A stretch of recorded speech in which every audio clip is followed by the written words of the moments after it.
Eve teasing করার চেষ্টা করে তাহলে অবশ্যই আমরা তাদেরকে আইনের আওতায় আমরা তাদেরকে সাজা দেব। আজকে আমাদের এই যে রাবিয়া বিদ্যালয় সে এখানে সে ইপটিজিং করেছে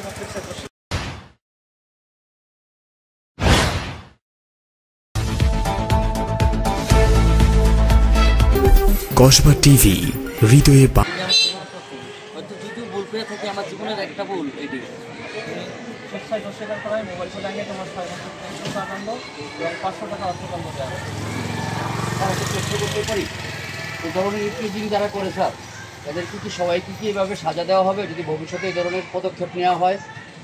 আমাদের বিভিন্ন বিদ্যালয়ে ছাত্রছাত্রীদের যাতে তারা নির্বিঘ্নে যেতে পারে, স্কুলগুলো ক্লাস করতে পারে, সে বিষয়ে আমাদের আইনশৃঙ্খলা বাহিনী উপজেলা প্রশাসন সবসময় তৎপর আছে। যদি কেউ ইপটিজিং করার চেষ্টা করে তাহলে অবশ্যই আমরা তাদেরকে আইনের আওতায় আমরা তাদেরকে সাজা দেব। আজকে আমাদের এই যে রাবিয়া বিদ্যালয় সে এখানে সে ইপটিজিং করেছে এবং স্বীকার করেছে, তাকে আমরা আইনের আওতায় এনেছি। এরকম যদি কোনো প্রতিষ্ঠানে যদি কেউ ইপটিজিং করে বা ইপটিজিংয়ের কেউ যদি হ্যারাসমেন্টের শিকার হয় আমাদেরকে জানালে আমরা অবশ্যই ব্যবস্থা নেব। এবং আমরা বিভিন্ন প্রতিষ্ঠানে কিন্তু আমরা স্বেচ্ছায় দেখভাল করছি যদি কেউ ইপটিজিং করছে কিনা। স্যার তাকে সাজা কতদিনের দেওয়া হয়েছে? তাকে মোবাইল কোড আইনে 6 মাসের বিনাশ্রম কারাদণ্ড এবং 500 টাকা অর্থদণ্ড।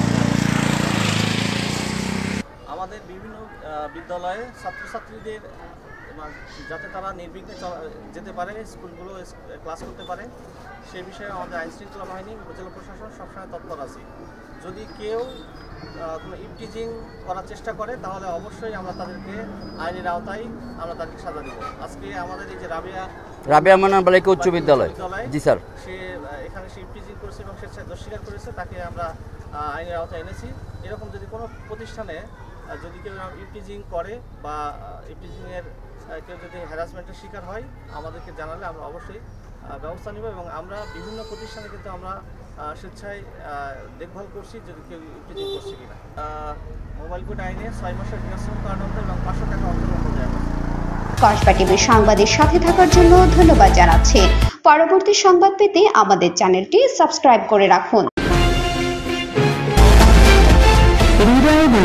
কসবা টিভি।